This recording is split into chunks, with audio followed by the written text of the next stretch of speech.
ان الحمد للہ والصلاة والسلام علی رسول اللہ ومن والہ وبعد۔ بھائیو، عزیزو، بزرگو، آج کے نماز تراویح میں مکمل ایک پارے کی تلاوت ہوئی ہے، جن میں سورہ مومنون کی 118 آیتیں ہیں اور سورہ النور کی 64 آیتیں ہیں اور سورہ فرقان کی 20 آیتیں، اس طرح جملہ 202 آیتوں کی تلاوت آج ہوئی ہے۔ سب سے پہلے ہم سورہ مومنون سے کچھ آیتوں کا منتخب آیتوں ہی کو سامنے رکھ پائیں گے، اس لیے کہ وقت اتنا نہیں ہوتا ہے کہ ہر ایک کی وضاحت کی جا سکے، لیکن جو باتیں سورہ مومنون میں اللہ رب العزت نے مومنین کے سلسلے میں کہی ہے اور ان کو کامیاب ترین انسان گردانا ہے، لیکن جن صفات کا حامل مومن نے ہونا چاہیے وہ کون کون سی صفات ہیں، ان کا بھی تذکرہ اللہ رب العزت نے اس میں جگہ جگہ بیان کیا ہے۔ آئیے ہم ان کی صفات کو جاننے اور مومنین کی جو عزت اور احترام اللہ کی نظر میں ہے اس کو سننے کی اور جاننے کی کوشش کرتے ہیں۔ اللہ کا ارشاد ہے قد افلح المؤمنون الذین هم فی صلاتهم خاشعون، کہ مومنین وہ مومنین کامیاب ہیں جو نمازیں تو پڑھتے ہیں لیکن سب نماز پڑھنے والے کامیاب نہیں ہیں، بلکہ یہاں وہ مومنین کامیاب ہیں جو اپنی نمازوں میں خشوع و خضوع کو برتتے ہیں۔ خشوع و خضوع کو نماز میں پیدا کرتے ہیں اور اس کے ساتھ نماز کو ادا کرتے ہیں، جو لغو باتوں سے کنارہ کشی اختیار کرتے ہیں، زکوٰۃوں کو ادا کرتے ہیں، شرمگاہوں کی حفاظت کرتے ہیں سوائے اپنی بیویوں کے یا اپنی وادیوں کے، اس لیے کہ ان کے سلسلے میں ان پر وہ قابل ملامت نہیں ہے، بیویوں اور وادیوں کے سلسلے میں۔ جو بھی شخص بندہ مومن ان چیزوں کے علاوہ اگر کہیں منہ مارے گا یا اپنے آپ میں ان چیزوں سے ہٹ کر کوئی کام کر گزرے گا تو وہ نہ صرف یہ کہ دین کے سلسلے میں زیادتی کرنے والا ہوگا بلکہ اپنی ذات کے سلسلے میں بھی زیادتی اور ظلم کرنے والا کہلائے گا۔ البتہ مومنین کی صفات میں یہ بھی ہے کہ جو اپنی امانتوں اور اپنے وعدوں کا لحاظ رکھتے ہیں، ان کی پابندی کرتے ہیں، جو اپنے نمازوں کی حفاظت کرتے ہیں، در حقیقت ان صفات کے حاملین ہی وہ وارث ہیں جو جنت الفردوس کے وارث بنائے جائیں گے، اور ایسی جنت الفردوس جس میں وہ ہمیشہ ہمیں انشاءاللہ رہیں گے۔ اللہ ہم کو اس میں شامل فرمائے۔ پھر اس کے بعد اللہ رب العزت نے انسان کی تخلیق کے بارے میں کہ انسان ذرا اپنے آپ کو پہچانے کے آخر اس کو کس چیز سے بنایا گیا اور اللہ نے کس چیز سے پیدا کیا۔ اللہ فرماتے ہیں وَلَقَدْ خَلَقْنَا الْإِنسَانَ مِنْ سُلَالَةٍ مِنْ طِينٍ، کہ ہم نے انسان کو مٹی کی چٹکی سے پیدا کیا اور پھر ہم نے اس کو ایک نطفے کی شکل میں ایک بہت معمول و محفوظ جگہ میں جو ہے رکھ دیا ہے۔ پھر ہم نے نطفے کو جمع ہوا لہو بنا دیا، پھر ہم نے جمے ہوئے لہو کو ایک گوشت کا لوتھڑا بنا دیا، پھر گوشت کے لوتھڑے کو ہم نے ہڈی میں کنورٹ کیا اور پھر ہڈی پر ہم نے گوشت کو چڑھایا، پھر ہم نے ایک آخری دوسری شکل انسان کو دی۔ یہ خوبصورت انسان کیا ہی اللہ تعالیٰ خوبصورت ہے کہ جس نے پیدا کرنے والے انسانوں کو کتنا احسن شکل میں پیدا فرمایا ہے۔ یہ انسانی تخلیق کے مدارج ہیں جس سے انسان گزرتا ہے۔ ہو سکتا ہے آپ کے ذہن میں یہ سوال آ رہا ہو کہ انسان تو نطفے سے پیدا ہوتا ہے، تو اس کے دو طرح سے یعنی اس شک کو یا اس سوال کو دو طرح سے سمجھا جا سکتا ہے۔ ایک تو یہ کہ سیدنا آدم نبینا علیہ السلام اللہ نے اصلاً ان کو مٹی سے پیدا کیا، تو جتنے بھی ان کے بیٹے بچے اولاد ہیں وہ سب جب وہ مٹی کی ہے تو سب مٹی کی ہوگی، نمبر ایک۔ نمبر دو یہ کہ بس آپ کا ذہن میں یہ بات آتی ہے کہ انسان تو پیدا ہوتا ہے تو نطفے کے ذریعے سے ہوتا ہے، تو نطفے کا جو ماں حصل ہے وہ وہی ہے، جب کھاتا ہے تو خون بنتا ہے، خون بنتا ہے تو نطفے میں کنورٹ ہوتا ہے، تو جو کھاتا ہے وہ زمین سے پیدا ہونے والی چیزیں ہی کھاتا ہے، اور زمین سے پیدا وہ مٹی ہی سے ہوتی ہے، بالآخر لوٹ کر مٹی ہی کے پاس میں آئے۔ بات سمجھ آ گئی؟ تو پھر ہم قیامت کے دن اس طرح سے اللہ نے خوبصورت انداز میں پیدا کیا، پھر اس کے بعد تم ضرور یعنی مر جاؤ گے، یعنی اس دنیا سے منتقل ہو جاؤ گے، پھر قیامت کے دن تم کو دوبارہ اٹھایا جائے گا۔ پھر ہم نے انسان کے اوپر جو ہے 7 طبق میں آسمان پیدا کیے، اور ہم جو کچھ ہم نے پیدا کیا اس سے ہم غافل تھوڑی نہیں، ہم غافل نہیں۔ ہم نے آسمان سے پانی کو برسایا اتنا ہی جتنا انسان برداشت کر سکتا ہے، اور پھر بہا کے چھوڑ نہیں دیا بلکہ اس کو زمین میں ٹھہرا دیا۔ اس لیے ٹھہرایا تھا کہ انسان اس سے فائدہ اٹھاتا رہے۔ نماز پڑھتے پڑھتے اگر سلام امام صاحب نے پھیرا ہے، پیاس لگی ہے تو بوتل میں رکھ کے پانی پینا شروع کر دیا، تو کہیں بھی لے کے جا سکتا ہے وہ یہ پانی، یہ اللہ نے آسانی دی۔ لیکن اللہ اس بات پر بھی قادر ہے، وَإِنَّا عَلَىٰ ذَهَابٍ بِهِ لَقَادِرُونَ، کہ ہم اس کو ختم کرنے اور اس کو لے جانے پر بھی قادر ہیں، ختم بھی کر سکتے ہیں۔ اگر اللہ تعالیٰ زمین میں سے پانی کو ختم کر دے تو فَمَن يَأْتِيكُم بِمَاءٍ مَّعِينٍ، کون یہ جو ہے شیرین پانی اور چشمے کے اندر پانی پیدا کر سکے؟ ظاہر ہے کہ اللہ کے علاوہ اور کوئی پیدا نہیں کر سکتا۔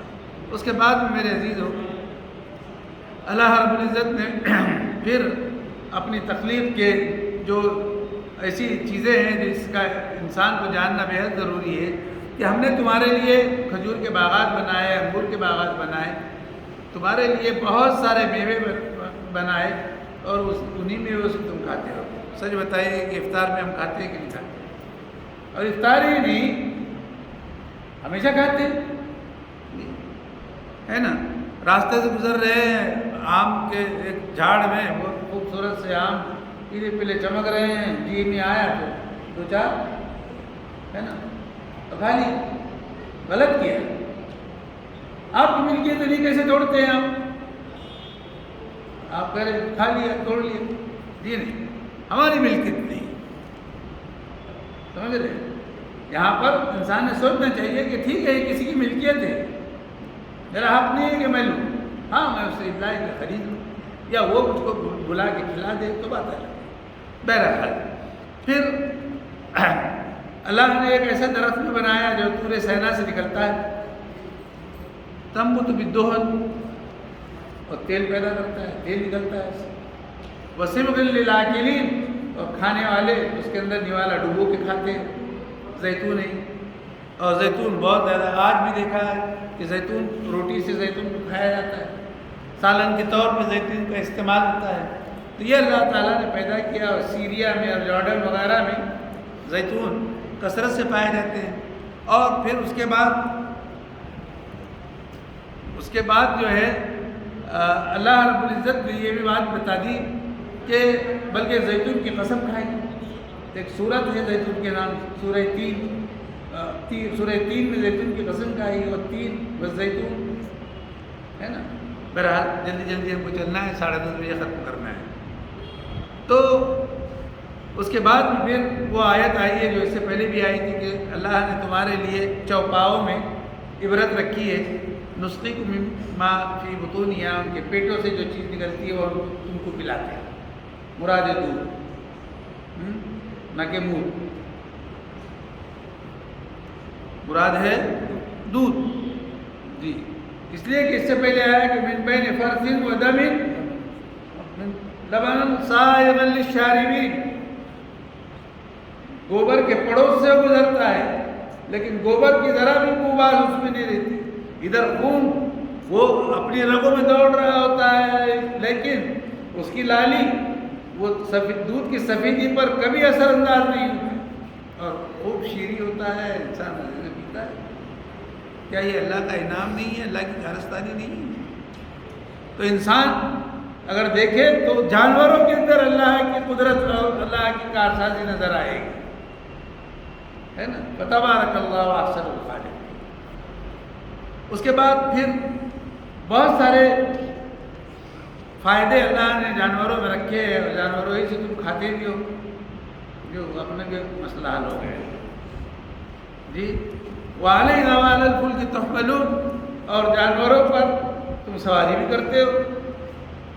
جی تو یہ سارے فائدے اللہ نے جانوروں میں رکھے ہیں، اور جانوروں کو تمہارے لیے پیدا کیا، گویا اس کو تمہارے لیے مسخر کیا گیا. جس طرح سے اللہ نے سورج کو، چاند کو، تاروں کو، سیاروں کو، زمین کو، آسمان کو، ہوا کو، بارش کو، بادل کو، سردی کو، گرمی کو، ان تمام چیزوں کو انسانوں کے لیے پیدا کیا، اور انسان اس سے فائدہ اٹھاتا ہے. جی پھر اس کے بعد میرے عزیزوں، حضرت نوح علیہ السلام اور 2-3 انبیاء کا تذکرہ آیا ہے کہ ہم نے جو ہے نوح علیہ السلام کو رسول بنا کر اپنی قوم کی طرف بھیجا ہے. تو حضرت نوح نے فرمایا ہے میری قوم اللہ کی عبادت کرو. جی میں عبد اللہ ما لکم من الہ غیرہ، اللہ کے علاوہ دیکھو کوئی معبود ہے نہیں، ڈرو ڈرو. افلا تتقون، کیوں نہیں ڈرتے ہو اللہ سے؟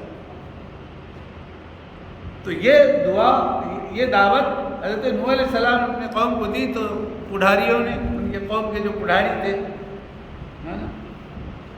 آج کی زبان میں دیر سیانے، تو کیا کہا انہوں نے جانتے ہو؟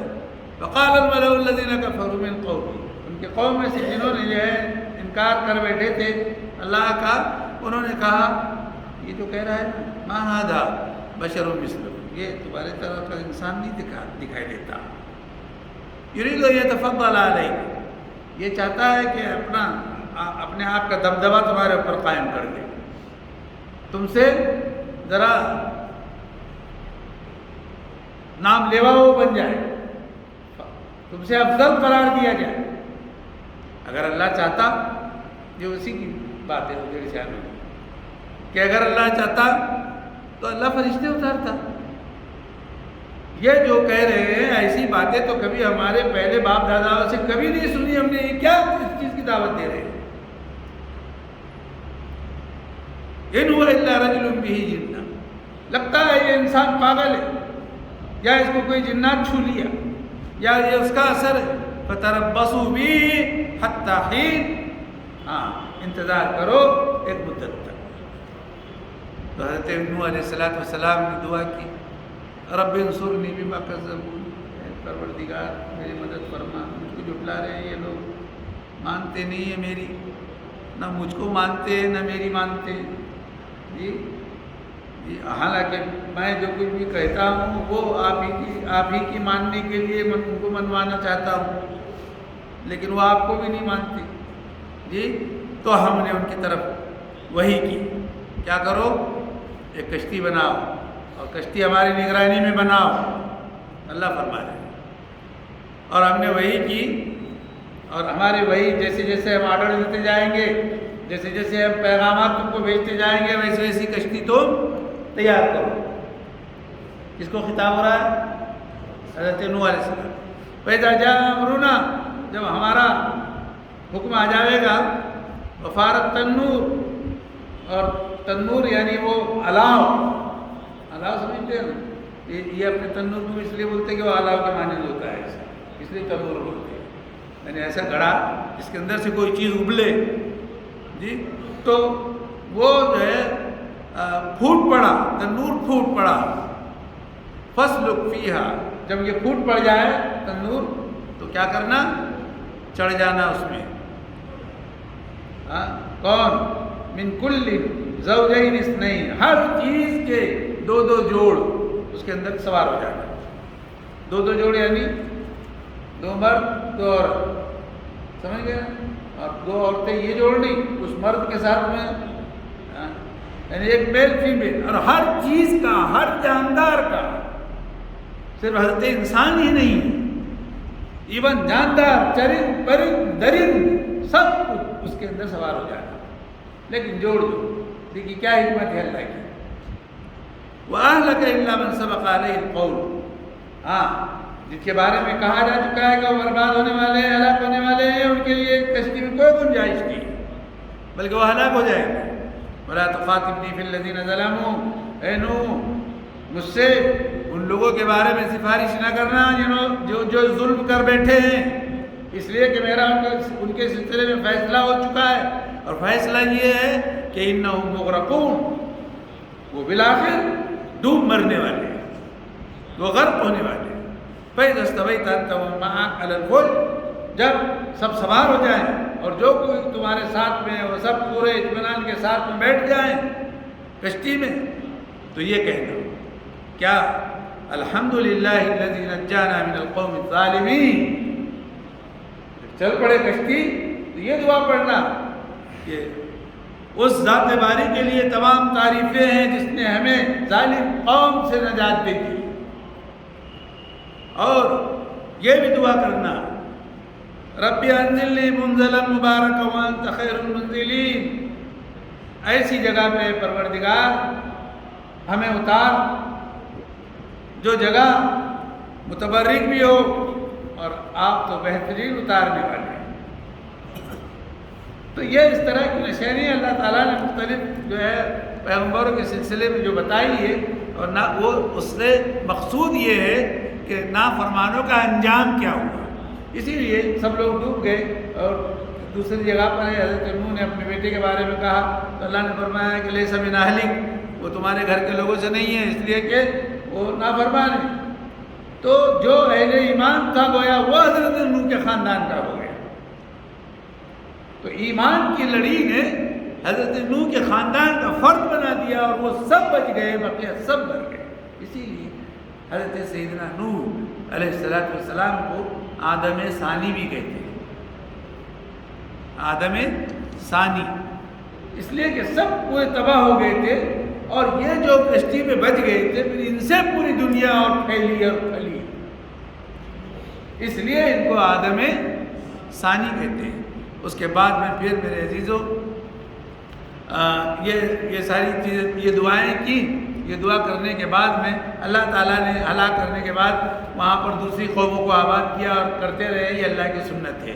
اس لیے کہ اللہ تعالیٰ ایسی قوم کو جو نافرمان ہیں ان کو ہلاک کر جو ہے تاراج اور برباد کر کے وہاں پر ایسی قوم کو لے آتے ہیں جو اس کی فرما بردار اور اطاعت شعار ہوتی ہے، تو یہ اللہ کی سنت ہے۔ بہرحال اس کے بعد میں پھر میرے عزیزوں ہم آتے ہیں اس جگہ پر آیت نمبر 31 پر، کہ آیت نمبر 31 میں اللہ رب العزت نے فَأَرْسَلْنَا فِيهِمْ رَسُولًا مِّنْهُمْ، کہ ہم نے ان میں جو ہے انہی میں سے ایک رسول بھیجا، اور اس رسول نے بھی یہی بات کہی کہ اعبدوا اللہ ما لکم من الہ غیرہ، وہی بات کہی جو حضرت نوح نے کہی تھی، افلا تتقون۔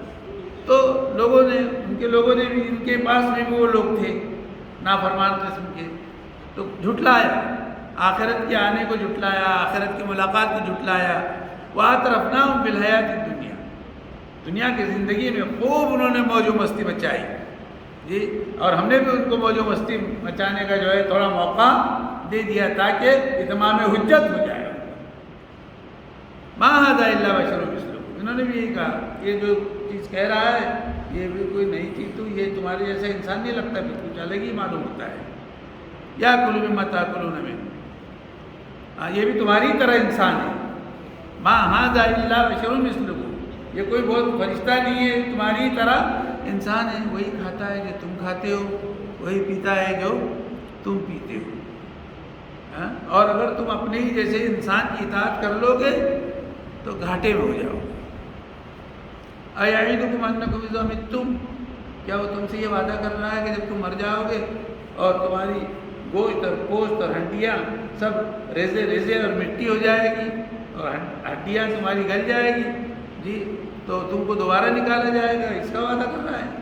ہیہات ہیہات، دوری ہے دوری ہے، ناممکن ناممکن، یعنی ایسا ہو ہی نہیں سکتا کہ دوبارہ انسان اٹھے۔ یہ کون کہہ رہے ہیں؟ ان کی قوم کے لوگ۔ جی یہ کون ہے؟ حضرت ہود اور حضرت صالح علیہ السلام جن کی طرف بھیجے گئے تھے۔ ان ہی الا حیاتنا دنیا، دیکھیے یہی نظریہ آج کی جو ہے قوم کا بھی ہے۔ کیا کہتے ہو؟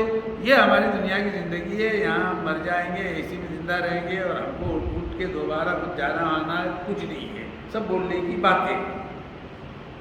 یہ کہتی ہے نا ایک قوم، ان ہوا الا رجل افترى علی اللہ کذبا، یہ اس نے تو اللہ پر جھوٹ گھڑ لیا۔ وما نحن له بمؤمنین، ہم اس کے اوپر ایمان لانے والے نہیں ہیں، وہ جو کہہ رہا ہے ہم کریں گے، ایسا کچھ کرنے والے نہیں، ہم صاف بول دے رہے، بتا دے رہے۔ یہ منکرین مشرکین کہہ رہے ہیں۔ قال رب انصرنی بما کذبون، پروردگار مجھ کو جھٹلا رہے ہیں، میری مدد فرما۔ قال اما قلیل لیصبحن نادمین، صبح کو بہت کم ہے، وقت تھوڑا رہ گیا ہے، تم صبح ہونے لگے گی تو تم کو کچھ افسوس ہونے لگے گا، یار کیا ہو گیا، میں نے کیا کرنا چاہیے تھا اور میں کیا کر گیا۔ جی فاخذتهم الصیحہ، چیخ نے ان کو پکڑ لیا، ایسی چگاڑ چیخ کہ مارے خوف کے ڈر گئے۔ تو یہ حضرت حضرت صالح علیہ السلام کی قوم پر یہ عذاب آیا۔ فجعلناہم غثاء، ہم نے بھوس بنا دیا۔ بھوس جانتے ہیں؟ لکڑی کا جو بھوس ہوتا ہے، بھوسا جس کو بولتے ہیں، ہے نا، بھوس بنا۔ فبعدا للقوم الظالمین، پھر اس کے بعد ہم نے وہاں پر دوسری قوم کو آباد کیا۔ بہرحال پھر ہم آگے چلتے ہیں اس سورت کے آخری حصے پہ۔ کیا حسبتم انما خلقناکم عبثا، کیا تم یہ خیال کرتے ہو کہ تم کو بیکار ہی پیدا کیا گیا، بس کھاؤ پیو، پیٹ بڑے کرو اور رگو متو اور جاؤ، کیا بس اتنا ہی کام ہے تمہارا؟ یہ کوئی مقصد ہے یہاں بھیجے جانے کا؟ افحسبتم، کیا تم نے یہ تصور کر لیا اور خیال کر لیا، انما خلقناکم عبثا، کہ ہم نے تم کو بیکار پیدا کیا، جی، وانکم الینا لا ترجعون، اور تمہیں دوبارہ لوٹ کے ہمارے پاس میں آنا نہیں ہے، کیا ایسا سوچ رکھا تم نے؟ فتعالى اللہ الملک الحق لا الہ الا هو رب العرش الکریم۔ تمہارا تصور غلط ہے، پروردگار عالم موجود ہے، وہ ملک حق ہے، کوئی معبود اس کے علاوہ نہیں، وہ عرش کریم کے رب ہیں۔ وما يدعو مع الله الها آخر لا برهان له به، اور جو کوئی بھی اللہ کے ساتھ میں کسی اور معبود کو بلائے گا بغیر سند کے، بغیر دلیل کے، فإنما حسابه عند ربی، تو وہ اپنے کیے کا حساب خود اپنے رب کے پاس میں دے گا، خود ہی بھگتے گا۔ انه لا يفلح الكافرون، کبھی کافر کامیاب نہیں ہوں گے۔ پھر یہ دعا کرتے رہو یہ ہر ایک کے لیے، رب اغفر وارحم وانت خیر، اے میرے پروردگار معاف کر دے، رحم فرما دے، آپ تو بہترین رحم فرمانے والے۔ یہاں پر اس صورت کا جو ہے وہ اختتام ہوا۔ سورہ نور میں بہت سارے احکامات ہیں، لیکن اب میں صرف ایک واقعہ جو غزوہ بنی المصطلق سے تعلق رکھتا ہے، جو اس میں تذکرہ آیا ہے آیت نمبر 10 میں، اور چونکہ یہ تاریخ میں ایک عجیب و غریب قسم کا حادثہ پیش آیا تھا، اور منافقین نے اور مشرکین نے اس واقعے کو بہت اچھالا تھا، اور شاید اس سے بھی زیادہ کہ جتنا آج کی گودی میڈیا بھی نہیں اچھالتی، وہاں بھی جو میڈیا پیدا ہو گئی تھی انہوں نے اس واقعے کو لے کر بہت اچھالا تھا۔ غزوہ بنی المصطلق سے جو سن 6 ہجری میں ہوا تھا، اللہ کے رسول صلی اللہ علیہ وسلم وہاں سے لوٹ رہے تھے اس غزوے سے، تو اس غزوے کے بعد ہوا یہ کہ قافلہ چل رہا تھا، اس قافلے میں ہماری ماں عائشہ رضی اللہ تعالیٰ عنہ بھی موجود تھی۔ قافلے نے پڑاؤ ڈالا ایک میدان میں اور رات وہاں بتائی، اور ادھر فجر پڑی گئی اور لوگ چلتے بجے۔ آخر وقت اس وقت میں حضرت ماں عائشہ کو کوئی ضرورت محسوس ہوئی تو اپنی ضرورت کی تکمیل کے لیے وہ ذرا دور چلی گئی، اور ادھر جو ہودج اٹھا کر چلا کرتے تھے، ماں عائشہ اس وقت بہت یعنی دبلی پتلی تھی اور ہلکی پھلکی تھی، اور ہودج پہ پردے پڑے تھے۔ جو ہودج لے کے چلنے والے تھے جمال، تو وہ لوگ یہ سمجھے کہ ماں عائشہ اندر ہے، اور انہوں نے ہودج کو اٹھا لیا اور چلتے بنے۔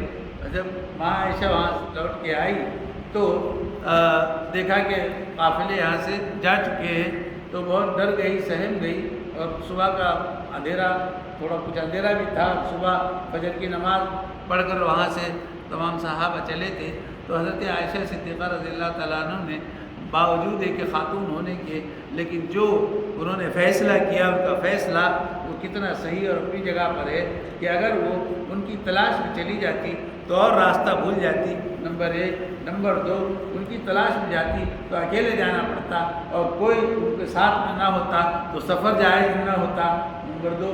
اس لیے تیسری بات اس کو انہوں نے دلیل بنایا اور یہ کہہ کے کہ میں چونکہ یہاں سے کھوئی ہوں، جب بھی ان کو پتہ چلے گا کہ میں نہیں ہوں تو جہاں سے یہ قافلہ چلا تھا وہ لوگ اسی جگہ پر مجھ کو تلاش کرنے کے لیے آئے تھے۔ تو ماں عائشہ نے ایک سبب بھی ہم کو دے دیا کہ جب کبھی ہم کہیں جا رہے ہوتے ہیں اور ہم ساتھ میں کوئی ساتھ چھوٹ جاتا ہے تو جس وقت ساتھی چھوٹ گیا ہے تو اس نے یاد رکھنا ہو جگہ تو لوٹ کے وہیں آنا، ادھر ادھر تلاش نہیں کرنا ورنہ اور بھٹک جاؤ، سمجھ گئے؟ یہ گویا حضرت عائشہ صدیقہ رضی اللہ تعالیٰ عنہ کی سنت بھی ہوگی۔ اچھا، تو پھر ہوا یہ کہ حضرت صفوان ابن معطل وہ اللہ کے رسول نے ان کو پیچھے رکھا تھا کہ گری پڑی چیزیں اٹھا لیں دیکھ لیں، تو ان پیچھے رہا۔ تو حضرت صفوان ابن معطل آئے تو دیکھا کہ ماں عائشہ جو ہے وہ سوتا ہوا کوئی انسان نظر آیا تو فوراً صفوان ابن معطل نے، اچھا چونکہ صفوان ابن معطل جب پردے کا حکم نہیں ہوا آیا تھا اس وقت ماں عائشہ کو وہ دیکھ بھی چکے تھے تو وہ جسامت سے اس سے وہ پہچان گئے کہ یہ شاید عائشہ چھوٹ گئی ہے یہاں پر رضی اللہ تعالیٰ عنہ۔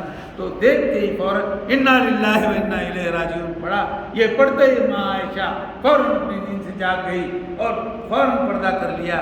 تو حضرت صفوان بن معطل نے فوراً اپنی سواری پہ ماں عائشہ کو سوار کیا اور لے چلے اور لے کر قافلے سے جا ملے۔ تو اب صفوان بن معطل اور اس وقت جو لوگ جو ہے ان منافقین کے ساتھ میں ہاں ملا رہے تھے وہ بھی شریک ہو گئے۔ اس کے اندر کمال ہی بات یہ کہ حضرت حسان بن ثابت بھی تھے اور حضرت مصطح بھی تھے اور خواتین میں حضرت حمنہ بنت جحش بھی تھی۔ تو ان لوگوں نے یہ ان کے بہکاوے میں آ گئی اور یہ سمجھا کہ ماں عائشہ جو ہے وہ مطلب قافلے سے جدا ہو گئی اور ان کے اوپر مختلف قسم کی تہمتیں لگی وغیرہ وغیرہ۔ تو پورا واقعہ اس میں بیان ہوا ہے اور تفصیل میں نہیں کروں گا۔ جب بہت زیادہ شہرت ہو گئی، حضرت عائشہ کو پتہ چلا تو بہت بیمار رہنے لگی اور ان کی صحت پر بہت زیادہ اس کا افسوس ہوتا رہا، وہ غم کرتی رہی، چپ چاپ بیٹھی رہی۔ اللہ کے رسول بھی کچھ ہاں نہ بلکہ یوں پوچھا کہ عائشہ اگر واقعی تم سے کوئی غلطی ہو گئی ہے تو کہہ دو، میں تمہارے لیے اللہ سے مغفرت چاہوں گا۔ تو حضرت عائشہ نے فرمایا کہ اللہ کے رسول کیا آپ کو میری بات کا بھی یقین نہیں آتا؟